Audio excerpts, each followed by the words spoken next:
Hey folks, this is Kalani. Want to talk to you about the update heading our way for 21st of January, and now yesterday was Tuesday.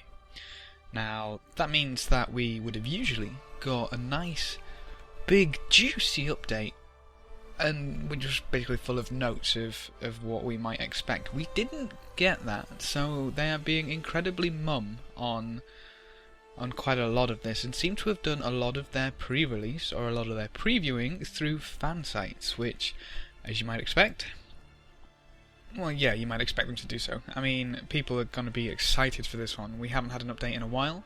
They've been working on it, polishing it, and are hyping it up something awful, to the point where if this doesn't go as they plan, I can see this being quite a bad thing. I mean, I'm hoping for an amazing update, and I hope everybody enjoys it, but there's a danger with overhype. But then again, you can't exactly come across as mediocre when you're trying to sell your services, I guess. I mean, they can't really come and say, well, check out Origins of Madness, you might enjoy it. It doesn't quite have the same bite. So, we don't have any notes, but what we do have is a trailer. We're going to give that a little look-see here. We'll maximize, we'll turn that up to 1080 and get the cursor off the screen.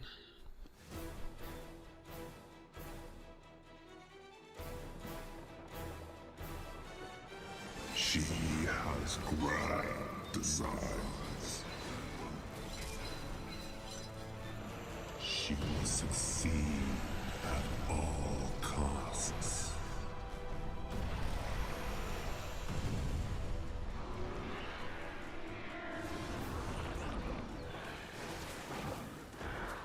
Even if she has to kill every last one of you.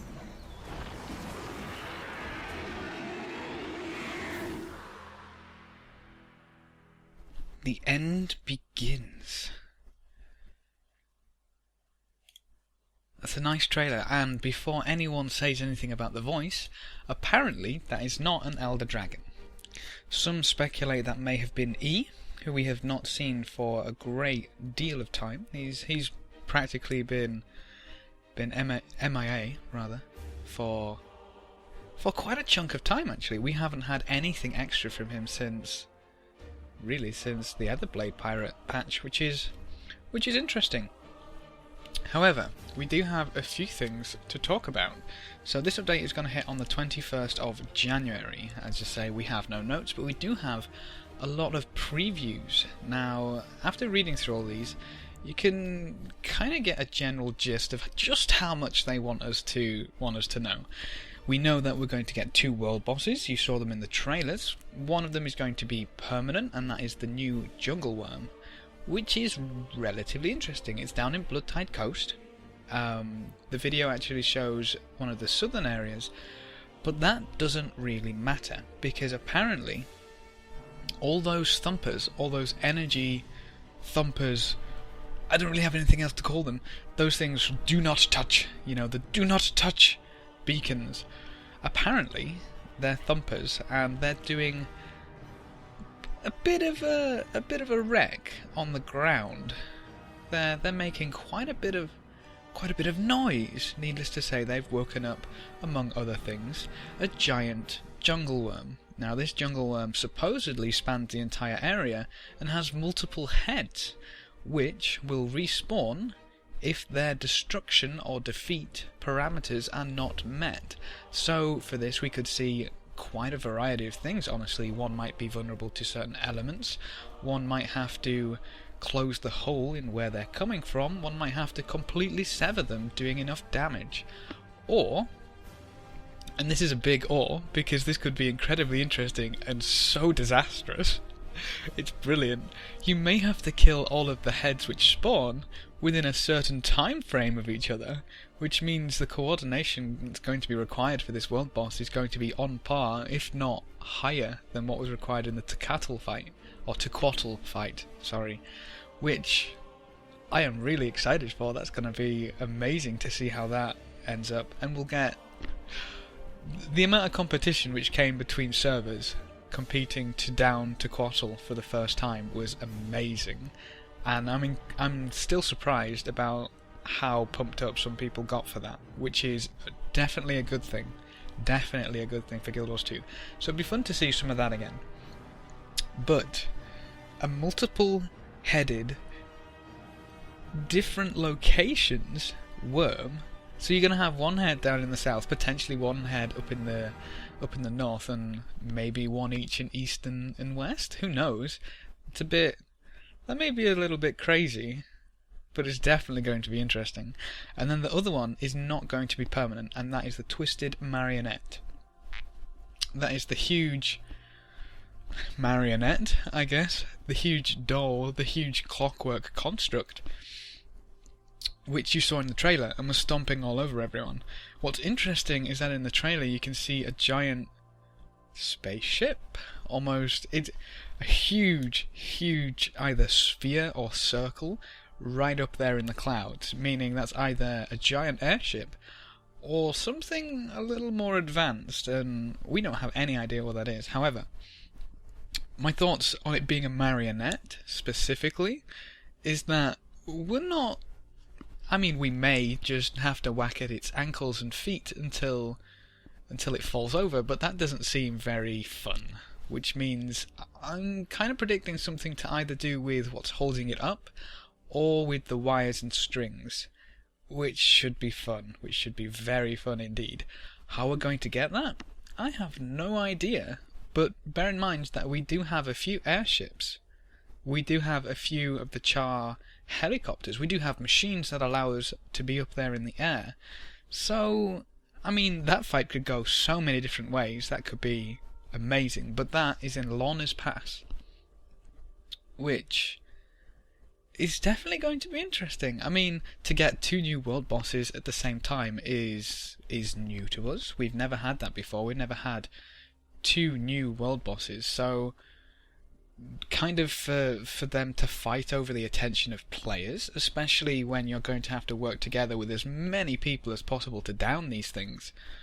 I can imagine that being pretty interesting. Hey guys, let's go do the marionette. No, we need to kill this jungle worm. Either which way, I can see that being a lot of fun. And to give us 2 world bosses at once, I don't think anyone's going to be bored for quite a bit. Although, one thing that does concern me is the rewards for these bosses. If they've learned anything from Tequatl, it's that people really need to have a shiny incentive if they're required to cooperate to that level to down something. Otherwise, they'll probably do it once, maybe get the achievements, and then ignore it for however long it remains there.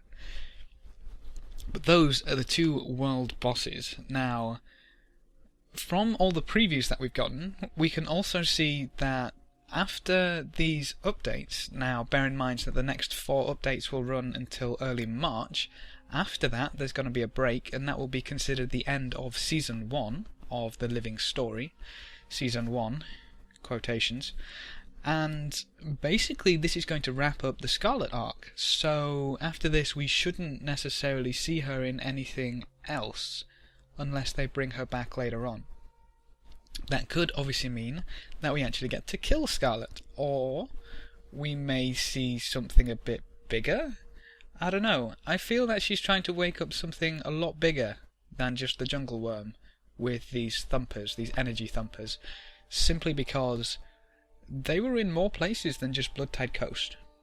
Now, the biggest, deepest thing I can think about that she might be trying to wake up is Primordius, so I don't know if we'll see anything to do with him towards the end of this season or coming into next season. So I guess we'll have to stay tuned for that. But we've got 4 new updates, 4 new 2-week updates as I understand it, again into early March, and that's basically going to cover the Living Story, and we shouldn't expect any other content, any other gameplay changes or features until that's over, because after that's over, the first patch that'll hit us is a large... They described it as content typical of a large content patch from their competitors, so things like WoW patches, things like Rift patches, basically full of quality of life improvements, gameplay elements and features So that could be really exciting to see. As I say, if they put it on par with a large content patch in similar games, we could potentially see quite a lot there. But going forward, they've stated they're going to completely separate how they deliver content, in that they'll deliver us living story and they'll have the teams working on that, and then they'll deliver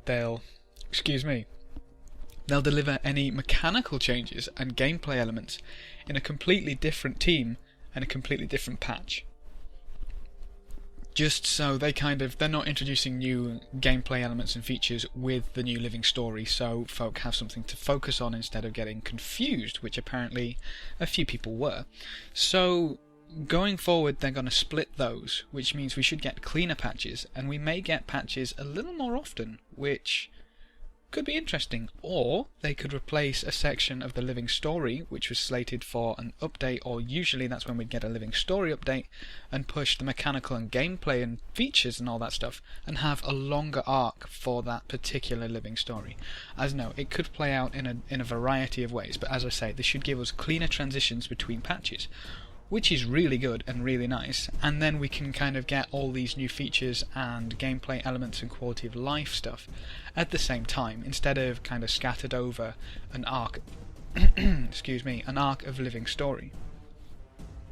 So that I actually can't wait to see how these turn out. This is going to be really interesting because it's new ground for ArenaNet, and they've kind of listened and found that how they were doing it before may be a little bit different, or potentially not the best way in which they can do that. So if they split it, then they can kind of focus on the living story when they need to focus on the living story, and then focus on gameplay elements when they want to do something new. But I think that's pretty much everything that I wanted to touch on in this video. Basically what we know from the 21st of January patch is that we'll be getting 2 new world bosses, which I hope are incredible fun.